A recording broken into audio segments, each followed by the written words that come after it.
They thought firing me would be the end of the story. What they didn't know was that I had already written the final chapter months ago. My name is Adrian Holloway, and for 18 years I was the quiet force behind Carrion Technology's most critical systems. I built the infrastructure they all depended on. But when the new CEO arrived, he decided I didn't belong in his picture anymore. If you enjoy stories about brilliant minds getting sweet revenge against corporate bullies, and love watching underdogs use their skills to turn the tables, hit that like button and subscribe right now. Every day brings completely new stories, each one more thrilling than the last. So on a Monday morning, in front of the entire executive team, Nathaniel Crane made his move. Monday morning started like any other until it didn't. At 9:40 a.m., I stepped into the executive conference room carrying my notes and an annotated system audit that had taken all weekend to prepare. I wasn't expecting applause, but I certainly wasn't expecting an ambush either. Nathaniel Crane, the newly appointed CEO, sat at the head of the table like a king holding court. His tie was sharp, his smile sharper. The rest of the leadership team was already seated, including Kieran, my former mentee, someone I once stayed up late training back when he didn't know how to launch a test environment. "Adrian," Nathaniel said, folding his hands like he was hosting a game show. "Let's keep this short." I froze mid-step, notebook still clutched in one hand. He didn't let the silence breathe. "As of this moment, your role at Carrion Technologies is being dissolved. Effective immediately." Gasps didn't erupt. No one screamed. Instead, the air thinned into something suffocating, tight, silent, paralyzing. Eyes dropped to desks. Pens tapped nervously. No one moved to object, not even Kieran. I scanned the room, searching for someone, anyone, with the decency to look me in the eye. No one did. Nathaniel slid a sealed envelope across the glass table toward me like it was a check at a dinner party. "You'll find your severance outlined here. HR will assist you with your exit logistics by noon." I didn't sit, I didn't touch the envelope. My pulse was steady. Too steady, because this wasn't a surprise. This exact date, this exact time, 9:40 a.m., on a Monday, had been programmed into Sentinel's contingency trigger months ago. When I first noticed leadership changes coming, I had prepared for this moment. If my credentials were revoked under hostile conditions, Sentinel would begin a silent lockdown, freezing Carrion's back-end systems layer by layer. They didn't know that. They thought they were terminating a job title. I calmly stepped forward, placed my badge on the center of the table, and looked Nathaniel directly in the eye. That smug little curl on his lip didn't even flicker. "Understood," I said simply. Then I turned past Kieran's downcast face, past the people who once cheered my system launches, and walked out of the room without a sound. Only when the door closed behind me did the smile start to form. Not the kind born of happiness, but the kind born of certainty. The countdown had just begun. As I stepped into the elevator that Monday morning, just minutes after my public dismissal, I didn't break down. I didn't rush for the parking lot or call a lawyer. I simply tapped the button for the ground floor, held my breath for a count of 3, and exhaled. Because this wasn't panic, this was protocol. The ride down gave me time to think, though I didn't need much. The plan had already been put in motion the moment Nathaniel Crane signed my termination order. What no one in that building realized was that I wasn't just another employee. Years ago, before Carrion Technologies became a rising name in enterprise logistics, it was a dying startup on the edge of bankruptcy. The infrastructure was a mess, systems overlapping, data leaking, vendors pulling out. I was brought in on a contract basis to stabilize the chaos. What I did was more than that.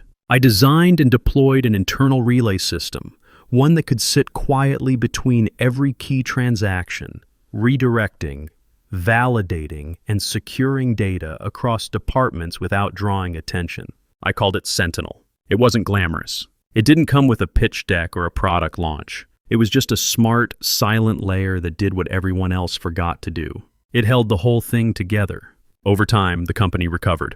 New deals came in. Investors started calling. The infrastructure became bulletproof. But what no one realized was that Sentinel didn't live on Carrion's servers. When I built it, I saw too much internal instability, political infighting, short-term leadership. So I didn't embed Sentinel directly into Carrion's core systems. Instead, I spun up a secure external server cluster registered under my own LLC, buried beneath routine hosting metadata. Sentinel was deployed through that channel, like a clean bypass cable only I knew existed. Legally, I retained ownership. Technically, I maintained full control. They used it every day. They just never understood it was never theirs. No one questioned it because I made sure Sentinel did one thing better than anything else: never fail. So long as it worked, they didn't care how. After I was promoted to lead systems architect, I kept Sentinel out of documentation. It became the invisible spine of our operations. Even Kieran, who once shadowed me for 6 months, never asked about the Ghost Protocol alerts that only I received. And when Nathaniel Crane joined as CEO, I knew. I saw the signs, the language of cost-cutting, the hunger for control. That's when I coded in the contingency trigger, a silent command. If my credentials are terminated without Sentinel reauthorization, the system begins a gradual shutdown. Not all at once, not violently, just enough to break everything. So no, I wasn't afraid when Nathaniel smiled at me across the conference table because he thought he was erasing an old name from the org chart. He didn't know he was disconnecting carrion from its spine. As the elevator dinged open, I walked calmly through the lobby, past the receptionist who didn't even look up. I stepped into the sunlight, crisp and cold, and pulled out my phone. Not to call anyone, just to check the Sentinel activity log. It had begun. 2 days after my dismissal, I received a formal transition notice from HR. It didn't say I was being fired. Not exactly. It was dressed up in sanitized corporate language. Effective immediately, your position is being redefined as a temporary technical advisor under the CTO's oversight. No office, no team, no direct reports. Just a shared desk in a forgotten corner of the second floor with no nameplate and no wired connection. My badge still worked, but only on select floors. The email system had stripped my title down to consultant-infrastructure-temporary. It was clear I wasn't being transitioned. I was being erased. Meanwhile, Nathaniel was busy painting a new version of Carrion, one filled with buzzwords, soft launch posters, and a team that looked like it was cast from a startup fashion catalog. I met them that week during a company-wide town hall. Nathaniel introduced his new tech visionaries, a hand-picked squad of bright-eyed, fresh-faced talent pulled mostly from his old firm. They all dressed in neutral tones and said things like cross-functional innovation and next-gen workflows with an uncomfortable level of confidence. To the board, they looked fresh, disruptive, clean. To me, they looked like a bad investment waiting to implode. One of them, a guy named Donovan, couldn't have been more than 28. Slick haircut, perfect teeth, and a smartwatch that he kept tapping like it gave him purpose. On the third day, I found him in the server staging room holding a tablet and looking confused. "Hey, you're Adrian, right?" he asked. I nodded. Cool. Quick question. This directory tree here?" He turned the tablet toward me. "Is it safe to archive this whole cluster? It's not labeled and hasn't been touched in like 8 months. My stomach turned. It was Sentinel's decoy structure, an intentionally inert layer meant to misdirect anyone poking too deep.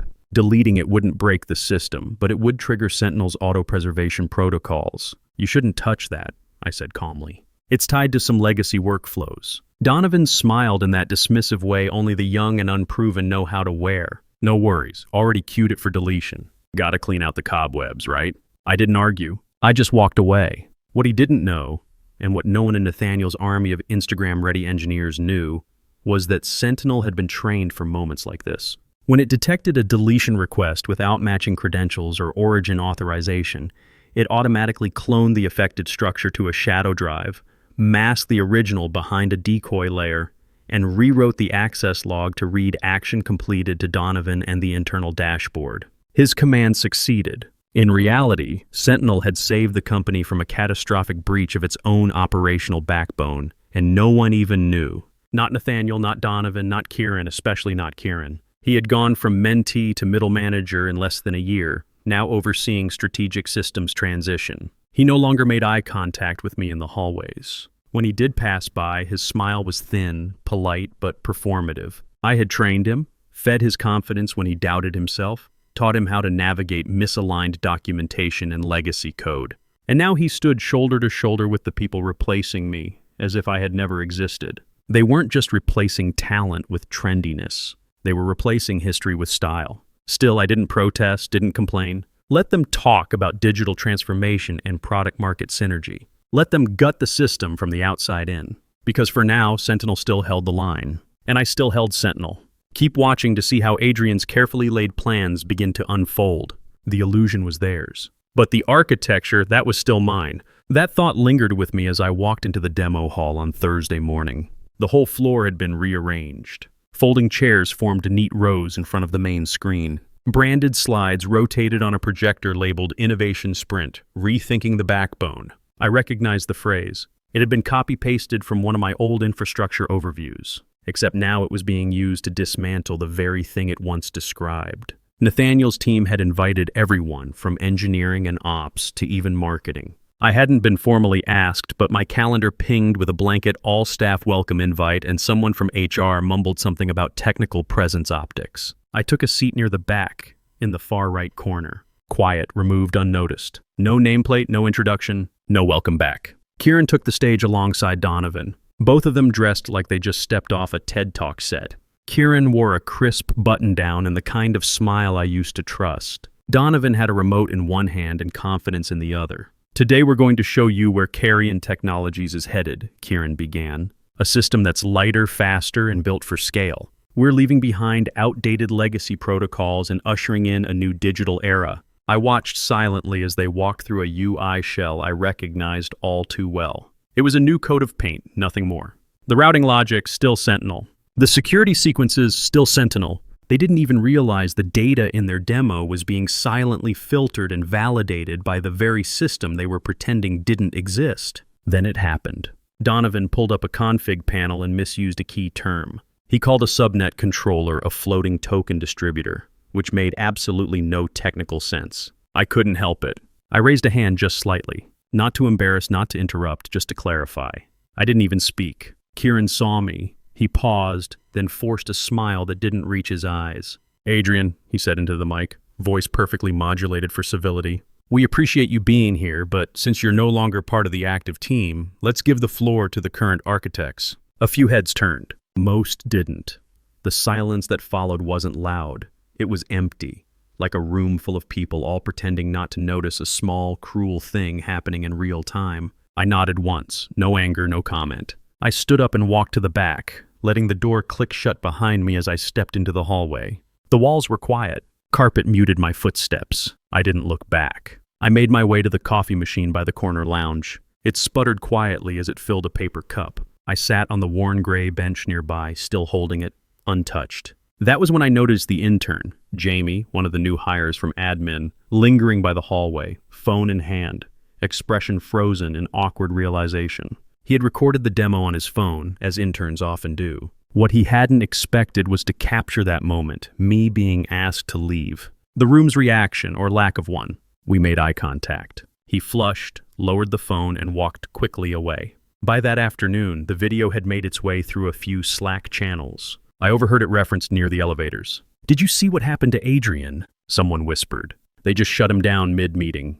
But no one said anything to me. No apology, no message. "No, you okay?" Just corporate silence. Clean, chilled, impenetrable. I finished my coffee slowly, eyes fixed on the floor. My badge still worked. My system access, though limited, still allowed me to view Sentinel's logs. I tapped into the admin monitor from my phone. 1 unauthorized protocol rename attempt. 2 failed credential pings. 1 auto restore complete. Sentinel operational. I closed the tab and sat still for another moment, letting the humiliation settle, not as defeat, but as data. They had cut me out of the presentation, but they were still standing on the system I built. And they didn't even know it. No one looked me in the eye as I walked out of the demo. No one followed, not even Kieran. That silence stayed with me as I drove home in the dark, headlights catching street signs I'd passed for years. The office lights had dimmed behind me, but the humiliation hadn't. It sat in the back seat like a passenger I couldn't shake. When I entered my apartment, I didn't bother turning on the lights. I dropped my bag by the door, kicked off my shoes, and headed straight to my desk. The room was still. Only the low hum of the air purifier reminded me I wasn't completely underwater. I opened my laptop, the familiar glow spilling onto my face. My fingers moved on instinct. New email, subject formal resignation. Effective immediately. I stared at the blank body of the message for a while, then began typing. To whom it may concern, I am submitting my resignation from Carrion Technologies, effective immediately. I am grateful for the opportunities provided and wish the current team continued success. It sounded sterile, professional, exactly what they expected. But halfway through the paragraph, I stopped. My fingers hovered over the keyboard. I reread every line, then I hit backspace and deleted it all.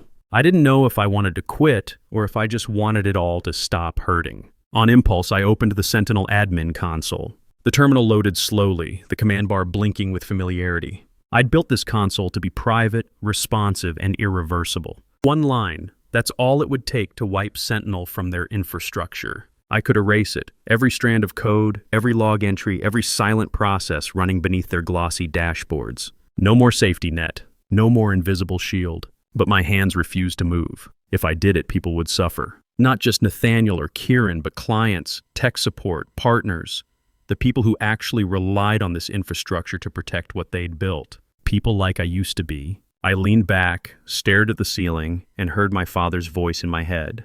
If they don't see you, make sure they feel you in the results. And yet, I had to wonder, how long was I willing to be unseen? I returned to the terminal. My cursor blinked over the same half-typed command. I cleared the line, closed the window, and opened the logs instead. That's when I saw it. Alert, unauthorized access attempt. 8:14 p.m. Origin, unregistered device, internal network, Carrion HQ. I clicked into the detailed log. Someone had attempted a root restructure request on Sentinel. That was no routine maintenance call. That was a power grab. Sentinel had blocked it immediately, as programmed. But the request had been disguised behind a spoofed IP. Sloppy, lazy, but ambitious. I traced the headers manually. It took 30 seconds. Less, really. Sentinel always kept clean records, no matter how hard someone tried to hide. The source, k.mitchell@kerrigantech.com, Kieran.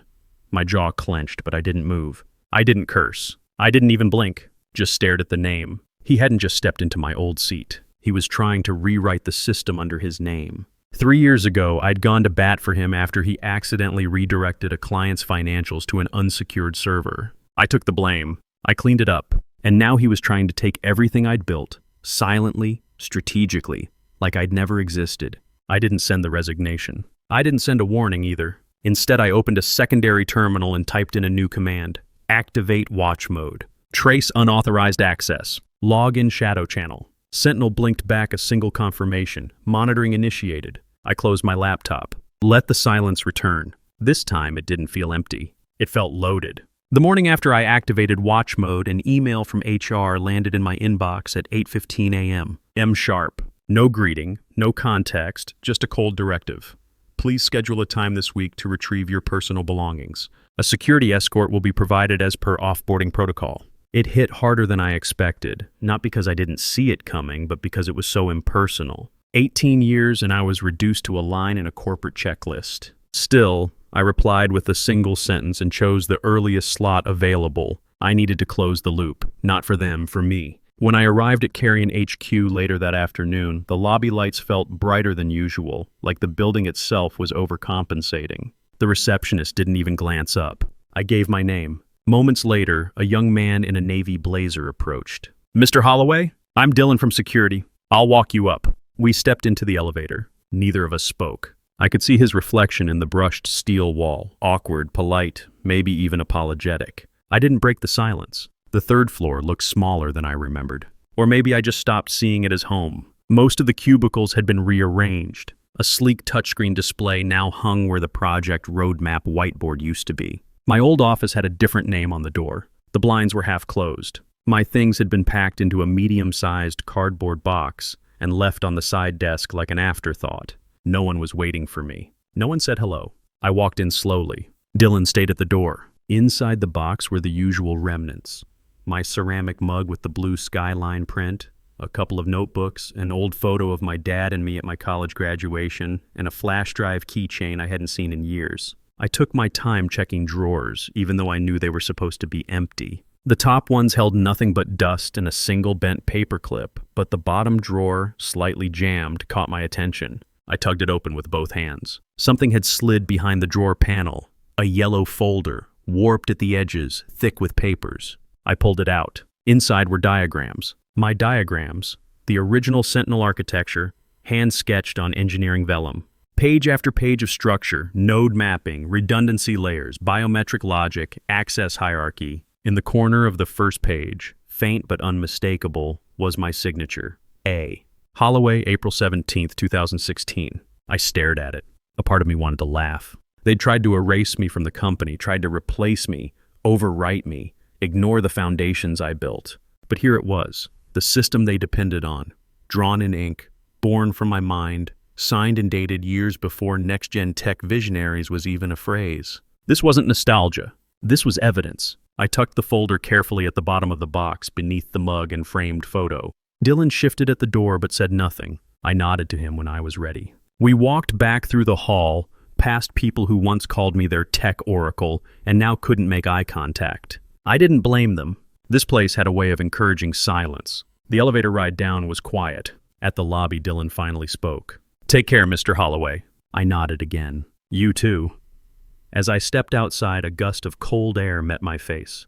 For the first time in weeks, I didn't feel numb. I felt aware of the weight in the box I carried and the power it represented. They thought they were escorting me out like a leftover, but I walked away holding the one thing they could never recreate. And now I had the proof. I didn't look back as the glass doors closed behind me. Carrion Technologies was now just a shape in the rear view, but I didn't need to turn around because what was coming was already in motion. As I walked across the parking lot, carrying the last remnants of 18 years in a cardboard box, my phone buzzed softly in my coat pocket. I paused beside my car, shielding the screen from the wind. Sentinel log notification, status inactive. Admin protocol detected. Countdown initiated, 3 hours remaining. No sirens, no flashing lights, just a quiet signal. I didn't trigger it.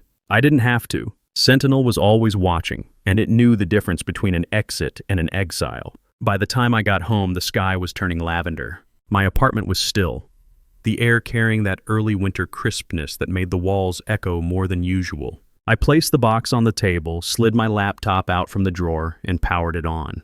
A familiar hum greeted me as I logged into my private Sentinel console, the version buried behind layers of obfuscation and accessible only through a device I had physically registered 5 years ago. No backdoors, no loopholes, just one clean connection. The dashboard appeared. Phase 1 scheduled. Access layer disruption. 2 hours, 47 minutes, 36 seconds remaining. Everything looked normal. System operation stable. No alerts. But the code was already unfurling in the background. I leaned back in my chair, sipping lukewarm tea from the mug I'd brought home. The one with the Carrion logo slightly chipped on the handle. I didn't feel triumphant. I felt still. Sentinel wasn't built to crash the company. It was built to prove one thing, that they never controlled it. From the menu bar, I selected the hidden option labeled Override Protocols and entered a multi-phase command, Initiate Layered Freeze Protocol. Confirm, yes, this wasn't a shutdown. It was a quiet suffocation. Sentinel would start by misaligning user permissions, just slightly enough that credentials wouldn't work the first time. Then it would stagger failures in system-side scheduling, pausing key processes for milliseconds longer than expected. Emails would queue but not deliver. Dashboards would load incomplete. Financial tools would freeze at confirmation. All of it timed to hit in intervals across departments. Untraceable, unconnected, chaotic, but not catastrophic. To the team inside Carrion, it would feel like a coincidence, like the system was simply tired. I flipped over to the live monitoring feed. Already Sentinel was recording minor disruptions. 8:42 p. M- payroll API delay. Retry queued. 8:56 p.m. YEMS login loop. Access timeout. Regional Manager EU West. 9:01 p.m. Financial record desync. Checksum mismatch. Nothing big, nothing loud, and that was the point. I wasn't here to burn it all down. Not yet.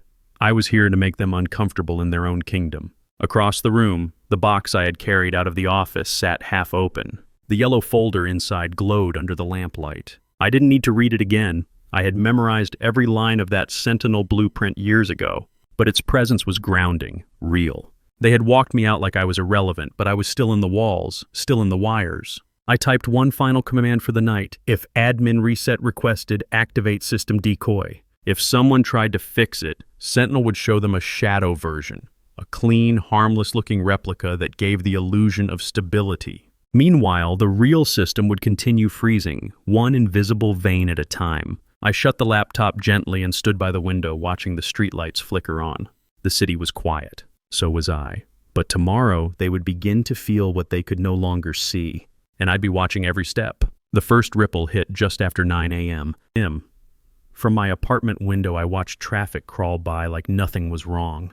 But inside Carrion, the air would have already shifted. Not full-blown panic yet, just the kind of irritated confusion that made people whisper harder, tap keyboards faster, and refresh browsers a little more aggressively. It started with payroll. The HR team couldn't access the time tracking module. Logins were accepted, then redirected in loops. Submissions hung on frozen screens. Someone would have called IT. IT would have said, "Try again in 10 minutes. Then came the email delays. Internal threads broke apart mid-chain. Replies vanished. Calendar invites showed as sent but never arrived. Some teams switched to group texts. Others began calling desk phones like it was 2006. By 10:30 a.m., the CRM platform refused to sync. Real-time updates for sales projections failed to upload. Client orders showed as pending when they'd already shipped. A director in the Boston office threatened to call the client manually, only to discover the contact list wouldn't load. And through it all, I watched, calm, quiet, focused. Sentinel was doing exactly what I'd taught it to do. Not crash the company, just bend it layer by layer until it creaked loud enough for everyone to hear. By noon, someone had escalated. A company-wide meeting was called. I couldn't see it, of course, but I could imagine the room.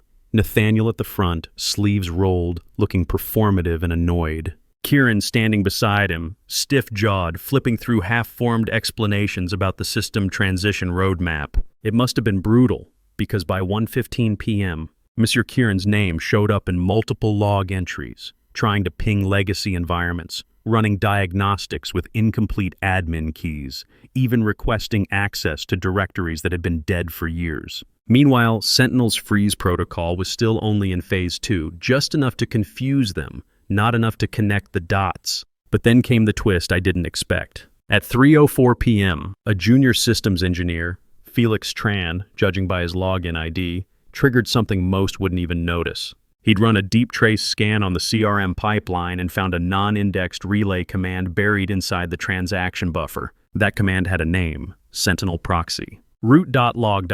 It wasn't supposed to show up, but he'd been thorough. He tried to open the log. Sentinel rejected the attempt. He ran it again, this time using a limited access override. Sentinel didn't block him outright. It offered a message, secure biometric credential required, voice signature mismatch. Felix, probably thinking it was a leftover test module, tried checking who created the original signature. And there it was, credential owner A. Holloway archived. I paused when I saw the log alert appear on my own dashboard. My hands were steady, but I didn't move them, just stared at the screen as the terminal blinked, waiting for input. They'd finally tripped over the bones of the system they never understood. Felix didn't have the clearance to go further. The system kicked him out, flagged the attempt, and returned him to the main console with no further access. I imagined him frowning at his screen, unsure if he'd just made a breakthrough or touched something forbidden. I imagined him glancing toward Kieran, debating whether to mention the name he saw. And then I imagined Kieran hearing that name, mine, and feeling his throat tighten.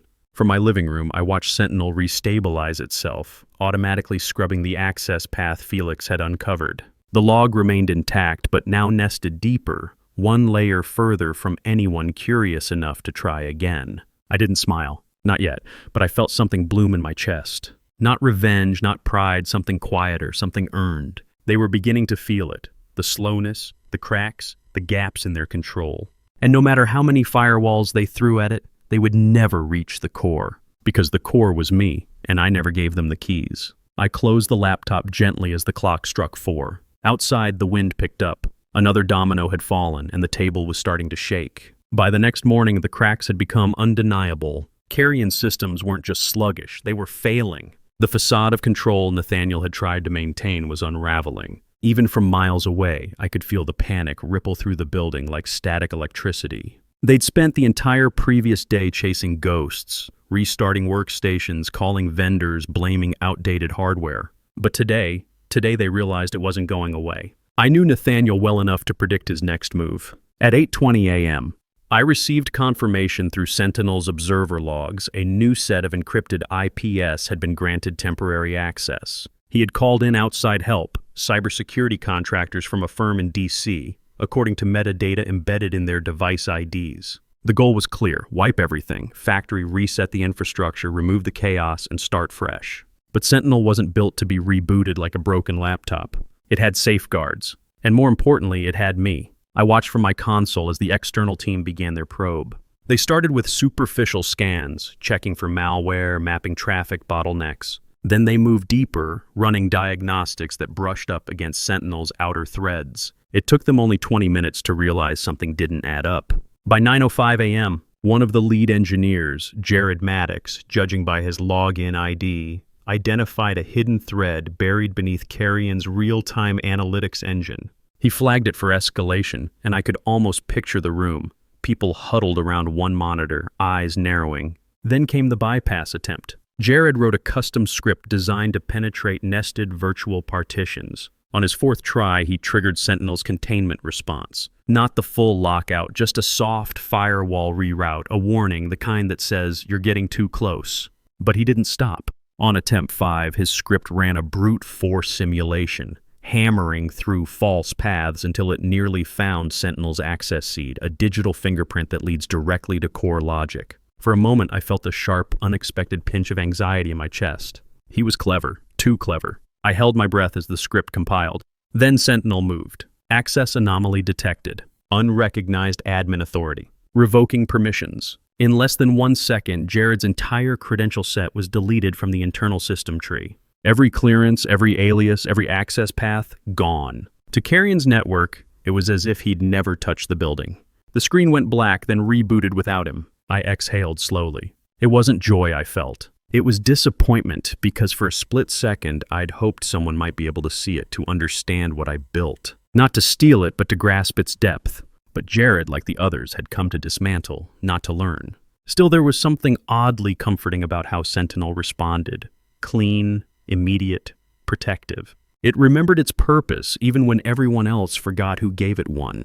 Back inside Carrion, the log showed rising tension. A new alert chain began pinging across systems. Team leaders questioning why their emergency consultant had suddenly lost access mid-investigation. Nathaniel issued a temporary lockdown of all admin terminals. Kieran attempted to reassign the probe to internal staff, but it was too late. The story was shifting. What had started as a system hiccup was now becoming something bigger, something deliberate, something dangerous. I stood up from my chair, stepped to the window, and let the early sun hit my face. It had rained that morning, and the pavement shimmered with traces of gold. For the first time in weeks, I let myself feel it, hope. Not because they were failing, but because the truth was starting to rise. No more hiding, no more pretending. I hadn't wanted to hurt Carrion. I'd only ever wanted to be seen. And now, one failed reset attempt at a time, they were finally beginning to look. I knew it was only a matter of time before Nathaniel stopped chasing phantoms and started pointing fingers. What I didn't expect was how quickly he turned to blame, and how brazenly. It started with a letter late Thursday afternoon. My personal email pinged. The subject line was sterile. Notice of legal inquiry. Carrion Technologies. For a brief moment, I thought it might be a mistake. Then I opened the PDF. Inside was a formal accusation drafted by Carrion's legal team and copied to an outside law firm. In it, they alleged I had intentionally compromised the company's infrastructure, introduced malicious code, and violated my confidentiality agreement post-termination. There were paragraphs of legalese dressed in vague claims, unusual system behaviors traced to legacy-level processes maintained by a former employee, potential acts of sabotage carried out via unauthorized remote access, unauthorized retention of proprietary frameworks. They never used my name outright, but I wasn't stupid. It was about me. My hands went cold as I scrolled through the pages. There were veiled threats about litigation, demands for a written response, a request to cease any and all contact with Carrion systems. I sat still, letting the anger rise, not hot and explosive, but slow and pressurized. They had fired me in front of a room full of people, tried to erase me. Now they were trying to destroy me. And yet underneath the fury, there was a calm awareness. Because I had something they didn't. I stood, walked to the shelf beside my desk, and pulled out the cardboard box I had brought home from the office 5 days earlier. Beneath my coffee mug and framed photo was the yellow folder. I opened it carefully. There it was, the original Sentinel blueprint, drawn in ink, annotated in pencil. My signature at the bottom corner, A. Holloway, April 17th, 2016, Brooklyn, New York. It wasn't just a design sketch. It was a time-stamped artifact, a record of authorship. The language, the structure, the conceptual layering, all of it predated Carrion's involvement. I hadn't built Sentinel for them. I had brought it with me, enhanced it under my own protocols, and leased it to their systems through architectural integration that never touched company-owned servers. I even had the original file metadata backed up, along with the hosting invoices, registration details for the private relay server, and a licensing agreement I had quietly drafted but never executed. It was all sitting in my encrypted drive ready for 6 years. I had been the systems architect, operator, and silent guardian. And now, for the first time, I was about to become its defender. I called my attorney. She'd helped me on minor patent protections years ago, but she knew my work well enough to understand the gravity of this moment. After I forwarded her the email and the documentation, she called back almost immediately. "Nathaniel doesn't know what he just walked into," she said flatly. "They've made a serious mistake. This isn't just bad faith accusation, it's borderline defamation, and you have airtight proof." I let out a slow breath I hadn't realized I'd been holding. The pressure in my chest loosened. Not because the fight was over, but because I now had the leverage to finish it. The next morning, my attorney submitted a response to Carrion's legal team. It was short, professional, and laced with a calm they wouldn't see coming. Attached to it was the scanned blueprint, dated, signed, and irrefutable. And just like that, the silence on their end became louder than anything they'd ever said to me. They had tried to turn me into the villain, but they forgot one thing. You don't accuse the architect of burning down the building when she's the one who laid every single brick. But Adrian didn't know that the most important conversation was about to happen. The cracks had reached the top floor. After a week of operational chaos, disrupted payroll, corrupted client data, failed platform recovery attempts, and a legal threat that backfired, Carrion's board had no choice. A private, high-level investor meeting was scheduled for Friday morning. It was supposed to be a formality, a show of control. Instead, it became an unraveling. At 9 a.m., the conference room lights dimmed and a dozen faces flickered onto the screen. Some from Manhattan, others from Zurich, and one from Tokyo, wide-eyed despite the late hour. Most were shareholders who never paid attention to system architecture. They cared about deliverables, quarterly gains, and market confidence. But that morning, all they cared about was one word: Sentinel. I wasn't there. Not in person, but I didn't need to be. Sentinel's monitoring interface was open in my apartment, quietly recording every login, every click, every document shared. The system had been silently invited into the meeting via a shared audit file Kieran had uploaded for transparency. He didn't realize Sentinel could see everything inside it.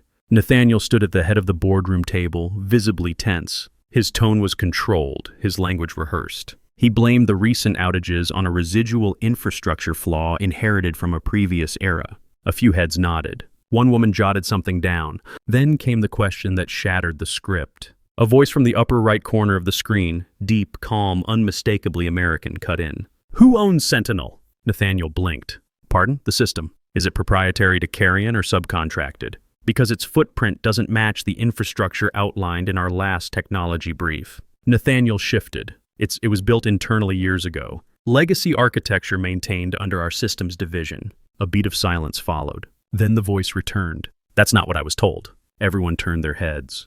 The speaker's name appeared in bold text. Harrison Crane, Senior Equity Partner, Havenbrook Capital. He wasn't just an investor. He was the investor. The man whose early funding had kept Carrion afloat during its first scaling crisis. His words carried weight, and his face, though calm, was unreadable. "I met with Adrian Holloway 3 years ago," Harrison continued, "at the Q3 partner lunch in Boston. We sat across from each other. He walked me through a schematic drawn on a napkin, the same logic structure this Sentinel system appears to follow." He leaned forward. "I remember because I saved that napkin." He said, and I quote, "It's the nervous system behind the noise. No one sees it, but it keeps everything alive." He glanced off screen, then added, "And I still have that napkin." With his signature. Nathaniel's face lost its color. Kieran went still, hands frozen above the keyboard. A few investors exchanged glances. The room, on screen, seemed to exhale, then hold its breath. Someone finally asked, "So the system isn't ours?" Harrison nodded slightly. "I'm beginning to wonder if it ever was." I watched from my apartment as Sentinel captured every second. I didn't smile, not fully, but my jaw relaxed, my hands unclenched. It was the first time someone in power had said my name and attached it to what I built, not what they tried to erase. Nathaniel fumbled for a response, mumbled something about incomplete documentation and pending clarifications, but the damage was done. You can't lie to the man holding the checkbook. The meeting ended 20 minutes early. No decisions made, no reassurances offered, just questions. Big, expensive questions. As the video feed shut down, I sat in the quiet stillness of my living room, sunlight pouring in through the blinds. This time the silence didn't feel like exile. It felt like gravity shifting back into balance. They had tried to bury me, but their foundation had been built on what I wrote, on my logic, my code, my vision. And now, finally, someone had turned the spotlight in the right direction. It wasn't revenge I felt. It was recognition, and it was long overdue. The offer came just 2 days after the investor meeting. It wasn't from a giant firm, no billion-dollar unicorn, no flashy name, just a quiet, steadily growing startup in Boston, one I'd helped advise years ago when they were still working out of a shared loft and folding tables. The founder, Catalina Ross, had been a junior systems engineer back then, barely 30, but sharper than most VPs I'd met at Carrion. Now she was CEO, and she wanted me to join as her chief technology officer. No politics, no games, just a simple email. We're building something that actually deserves to scale. We want you to build its brain. Are you in? I didn't hesitate. The new company didn't have Carrion's resources, but it had something better. Integrity, curiosity, and the humility to know what it didn't know. It was exactly the kind of place where Sentinel had always belonged. So I took the offer quietly. No announcement, no fanfare. And then I renamed it Sentinel 2. Zero, with a new tagline, built on trust, reborn in silence. This time, the system wouldn't live in the shadows. It would anchor everything by design, not by accident. We rebuilt its core, integrating the strongest parts of the original engine while removing the legacy constraints that once tied it to Carrion's framework. My new team didn't ask, how do we market this? They asked, how do we protect people with it? And for the first time in a long time, I felt like I wasn't guarding something alone. Meanwhile, Carrion spiraled. The investor board began freezing budget approvals. Client trust plummeted. Articles surfaced quietly in niche tech journals. Phrases like critical architecture mismanagement and loss of internal system provenance crept into headlines. Their stock dipped, then dipped again. Kieran was quietly removed from all public-facing roles. Nathaniel stopped appearing on internal comms. A new interim CTO was named, someone from finance. It was only a matter of time. I didn't gloat. I didn't retaliate. But I didn't turn away either. 1 week after the system relaunch, I visited a co-working building downtown. Sentinel 2.0 had just onboarded its 5th beta client. I stepped onto the rooftop to take a call, and when it ended, I stayed there for a while, staring across the skyline. From that height, I could see Carrion's headquarters, glass, chrome, pristine. But I also saw the cracks, the flickering lights on the 12th floor, the half-empty parking lot at mid-morning. The empire I helped build, now slipping through the cracks of its own arrogance. And I smiled, not wide, not wicked, just enough. Because I knew something they never learned. You can fire a title, but you can't erase the mind that built the foundation. Sometimes power doesn't need to shout. Sometimes it just needs to outlast the noise. If you've ever been overlooked, silenced, or replaced only to rise again with something stronger, this story is for you. Have you ever been underestimated only to turn the tables later? Drop a comment below and share your thoughts. I read every single one. Thanks for watching, and I'll see you in the next story. Because some systems may go down, but the right ones always restart.